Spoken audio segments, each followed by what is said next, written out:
조철희 박사 통통통 시청해 주시는 시청자 여러분들 안녕하십니까? 자, 최근 들어서 지금 방송을 갖다가 자주 못했는데요.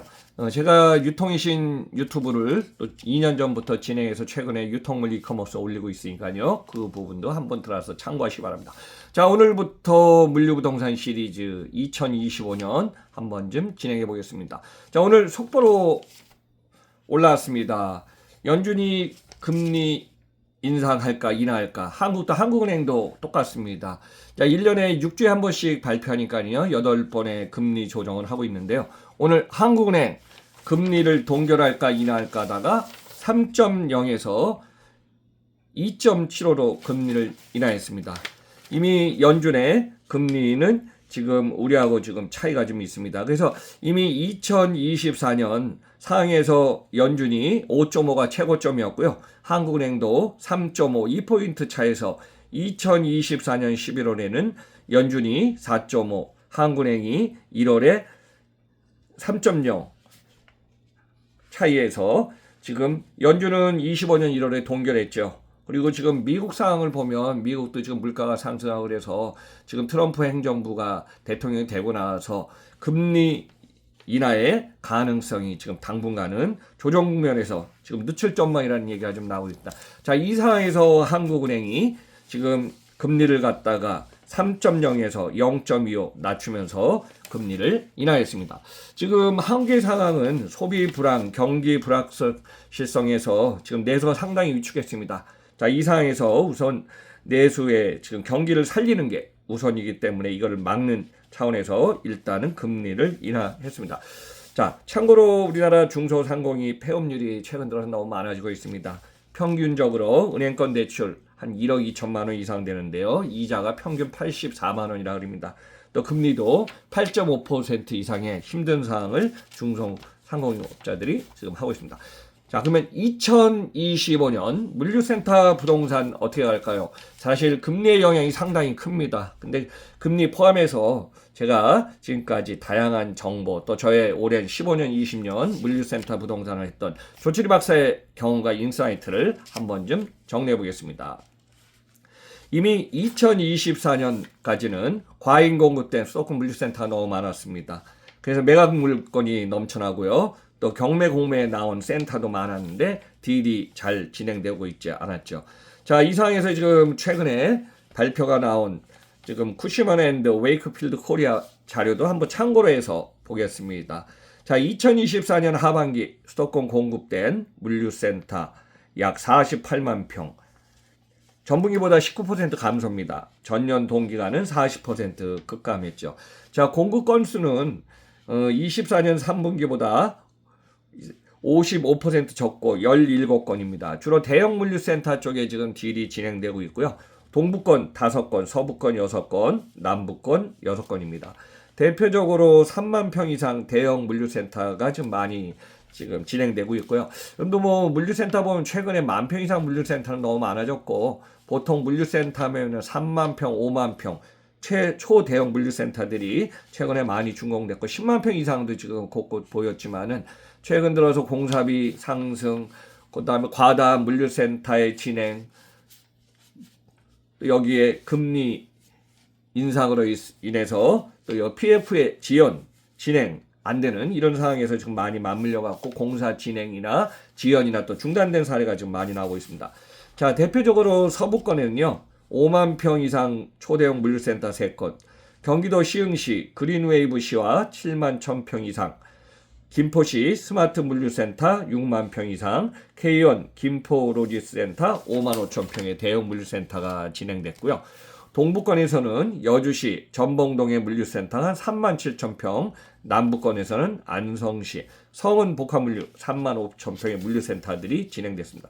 24년 하반기에 총 18건 약 2조 1천억 원의 지금 거래가 있었는데요. 이것은 전분기 총 금액보다 한 24% 감소한 상황입니다. 여기에는 이제 경매, 공매, 특히 이제 시행사가 진행하다가 시공사가 들어가서 시행사가 자빠지고 시공사가 이걸 갖다가 인수하는 상황이 꽤 많았죠. 이와 관련된 부실 채권 거래를 제외하게 된다면은 한 20% 지금 증가한 상황입니다. 자, 최대 규모인 그린웨이브 C와 JB 자산운용이요 5,100억 원에 선모입했습니다.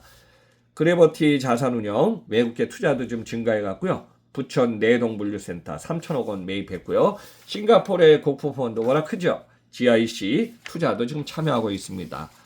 자, 젤타메이트가 지금 2025년 상업용 부동산 시장 전망한 거 포인트 한번 정리해 보면요. 똑같습니다. 금리 인하 기조가 중요하다. 근데 이제 한국은행이 오늘 속보로 2.75로 금리 인하를 진행했지만은 이 금리 인하의 예상 속도가 그렇게 빠를 것 같지 않습니다. 원래 3.0 동결한다고 했는데 한국에 지금 내수 시장이 너무 안 좋습니다.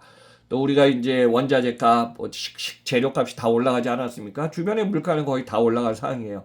이 상황에서 금리를 내리기가 참 어려운데 미국화의 금리 시차가 지금 아직까지도 있기 때문에 지속적인 금리 인하는 조금 당분간은 좀 주춤될 것 같습니다.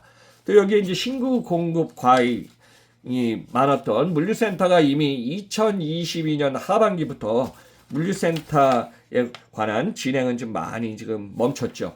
그러다 보니까 그 이후에 초대형 물류센터가 공사 한 1년 반, 2년, 길게는 2년 반 걸려서 물류센터를 진행하면 준공해서 착공돼서 나오는데요. 진행돼서 살아남은 물류센터가 지금 시장에 나와도 그만큼 물류센터에 대해서 수요가 그렇게 기대감이 많지 않습니다. 올해 2025년 상반기는요, 외국계 투자자들은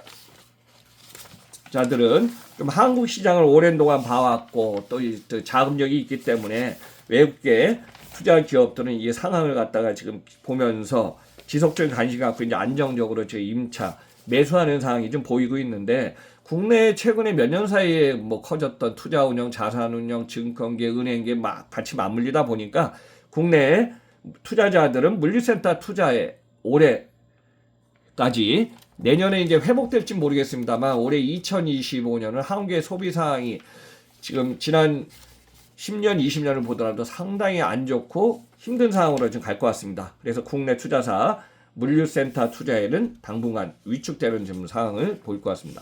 이미 2024년 3분기 데이터를 보니까요. 수도권의 물류센터 공실률 15.1%입니다. 여러분들 이제 신규 물류센터도 많이 나오지만은 기존의 물류센터에서도 지금 임대하다가 또 이전하든지 물량 감소로 인해서 축소하는 사례가 좀 많이 보이고 있습니다. 그래서 기존 센터 공실률만 보면은 한 7.8% 정도 나타나고 있습니다. 저 오피스라 도심 주변에 일부 오피스 시장은 수익률이 한 연간 6-7%로 예상하고 있는데 물류센터에 대해서는 상당히 안 좋은 상황으로 좀 보면 될 것 같습니다. 그러면 제가 이제 한번 정리해 보겠습니다. 자, 우리나라 물류센터가 지금까지 안 좋았던 조건들이 금리 상승에서 이제 금리가 정체되고 인하되는 것이 가장 중요한 포인트고요. 투자 심리가 좀 개선돼야 되는데 방금 설명했지만은 국내 투자자들은 물류센터 투자에 위축하고 관망하고 어떻게 보면 투자할 돈이 없는 거죠. 기존에 많이 투자해 놓은 거에 대해서 지금 회수가 안 되고 물류센터를 갖다 매수한 것도 매각하는 딜 클로징이 상당히 어려운 상황이고요. 또 외국계 기업들은 수익률 같은 거나 장기 안목으로 봐왔기 때문에 지금 외국계 기업들의 매수 조건이나 이게 저는 2025년 하반기부터 서서히 움직임이 좀 보일 것 같습니다. 지금 상반기까지는 미국 상황, 유럽 상황, 전 세계 상황이 지금 같이 맞물려서 그렇게 넉넉한 상황은 아니라고 좀 보고 있습니다. 이미 글로벌 시장에서 최근에 핫 이슈가 된 게 미국 트럼프 대통령이 1월 20날 대통령 되고 나서 관세 전쟁 아닙니까? 멕시코, 캐나다 국경국의 25% 관세, 또 일본, 한국, 중국 관련된 글로벌 기업의 관세로 인해서 지금 관세를 매기고 미국 내 내수 시장에 투자라는 어떤 여건, 선택 조건을 주었기 때문에 글로벌에 진출해 있는 자동차, 정밀기기, 그다음 반도체 관련된 기업들은 국내 내수 시장에서 있는 게 아니라 공급망을 고려해서 해외에 투자할 수 있는 이런 것을 갖다가 지금 관심 포인트로 많이 고민을 하고 있는 것 같습니다. 반대로 우리나라가 지금 수출하는 경우도 있지만 수입 의존도가 높았던 철강, 전 세계 지금 철강 산업이 상당히 안 좋은데요. 여기에 맞물려서 건설 산업도 내수 시장이 상당히 지금 위축되고 부도난 기업들이 좀 늘고 있습니다. 그래서 지금 철강 산업에서 중국에 의존했던 저가 철강에 대해서 최근 어제 오늘 우리나라에서도 정부에서도 지금 철강에 관세를 매긴다. 이런 얘기가 지금 계속 나오고 있습니다. 그래서 이거는 뭐 보복이 아니라 너무 시장 관세에 대해서 지금 낮춰졌고 무관세로 인해서 진행하는 품목들이 많다 보니까 국내 내수 시장에 압박 요인도 되지만은 이 부분을 갖다가 계속 시장 상황도 좀 고려해 봐야 될 것 같습니다. 그래서 지금 이 시장에서 물류센터는 이미 공급과잉, 투자자원센터가 과다 있고요. 부실채권, NPL 증가, 또 가격 조정은 좀 불가피한데 지금 물건이 나오더라도 지금 왜 힘드냐면요. 제가 이렇게 한번 좀 말씀드리겠습니다. 최근에 국내 이제 유통기업이 우리나라가 514조 원입니다. 유통기업의 규모가요. 이커머스 시장은 2024년에 242조 원까지 올라와서 이커머스 시장이 코로나 시기 2020년부터 불과 5, 6년 사이에 80조 원이 늘어났거든요. 근데 지금은 이제 집앞 배송 쿠팡이나 네이버도 대한통운을 통해서 M배송, 도착 배송해갖고 이제 빠른 배송은 우리나라에 전 세계 보기 드문 경쟁 요인이 되어 있지만은 물량이 그렇게 소비 불황으로 해서 늘지 않는다는 것입니다. 여기에 따라서 신선식품 물류가 둔화되고 저온 창고의 과잉 공급이 증가된 상황에서 물류센터의 투자 심리가 어디까지 수익 구조를 갖다가 커버하면서 진행할까? 요거는 한번 2025년 상반기 지켜봐야 될 것 같고요. 일부 딜이 거래되는 거는 한번 이제 대형이라든가 큰 규모일 겁니다. 그래서 지금 2025년 하반기 상황을 갖다가 한번 좀 다시 봐야 되지 않을까? 저는 이렇게 좀 보고 있습니다. 그래서 오히려 최근 들어서 이제 물류센터보다도 지금 데이터 센터의 확장 가능성이 있는데요. 데이터 센터도 그만큼 전력을 확보하는 문제가 있어서 공급이 좀 제한적이라고 하고 있습니다. 그리고 새로 주목되는 비즈니스로서 시니어 레지던스. 그러니까 우리나라는 1인 가구 증가수가 3분의 1입니다. 이미 뭐 1인, 2인, 뭐 4인 가구 중에서 가장 지금 급속히 늘고 있고요. 또 인구가 5,100, 한 50만 명 정도 되는데 그 중에 65세 이상 인구를 갖다가 지금 보면 20% 이상 넘어서 1,000만 명 시대로 지금 되고 있습니다. 그래서 이런 시장 상황에서 소비 상황, 구매, 물량 여기에 맞춰서 물류센터의 입지, 투자 조건, 그 다음에 수익률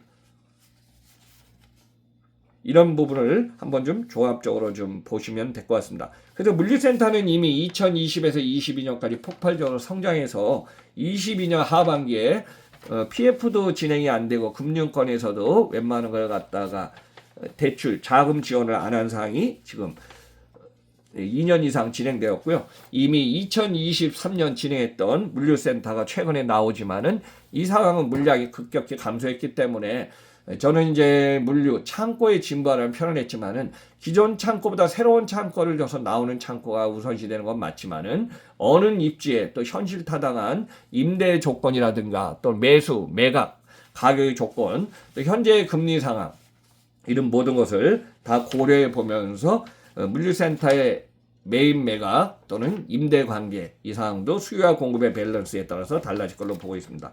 그래서 2024년 물류센터 거래 규모가요. 약 3.8조 원 이미 전체의 전년 대비 24% 감소했고 이 상황은 2025년, 26년, 27년 지금 최근 들어서는 이제 대형 복합형 물류센터 상원에다가 저 물류센터 이제 같이 융합된 센터들이 지금 선호도가 높아가고 있습니다. 그래서 지금 25년 상반기 물류센터의 실질 임대료 또 입지에 따라서 소폭 감소하지만은 이 보합세는 25년 상반기 한번 여러분들 지켜봐야 될 것 같습니다. 제가 결론 말씀드리겠습니다. 2025년 상반기는 물류센터는 조정 국면입니다. 신규 물량은 급격히 감소했고 또 전체 우리나라의 이제 이커머스가 정체하기 시작했기 때문에 물량의 급격한 증가세는 보이지 않고 있습니다. 여기에 이제 금리 인하가 이미 오늘 속보로 이제 2.75까지 금리를 인하했지만 어느 시점까지 금리 인하가 진행될까? 이거는 미국의 상황도 같이 봐야 하기 때문에 저는 2.5까지 상반기에 떨어지면 잘 떨어진다고 좀 보고 있습니다. 아니면은 이 상황이 하반기까지 이어지지 않을까? 그렇게 한번 좀 예상해 보고 있습니다. 그래서 이제 조정 국면에 들어갔고요. 이 상황을 보면서 여러분들도 시시각각 분기별로 또는 상반기 하반기에 변화하는 사항 같이 한번 보시면 될 것 같습니다. 마지막으로 저한테 이제 박사님 뭐 조철희 박사 통통통 왜 이렇게 안 올라옵니까? 근데 저도 이것저것 회사 대표 만들고 모임 회장하고 또 대학원 아주대 대학원 MBA에서 14년 하다 보니까요. 방송을 해야지 하면서 오히려 제가 이제 방송을 만든 마정수 교수하고 같이 만든 유통의 신 유튜브 방송이 있습니다. 유통물리 이커머스 거기에 가 보시면은 다양한 내용들이 있으니까요. 그 내용도 한번 참고하시고 저도 시간이 되는 한 조철희 박사 통통통 이전과 변함없이 다시 한번 올리겠습니다. 항상 여러분들과 성원에 감사드리면서 다양한 최신 정보와 인사이트를 제공했습니다. 감사합니다. 다음 방송에서 뵙겠습니다.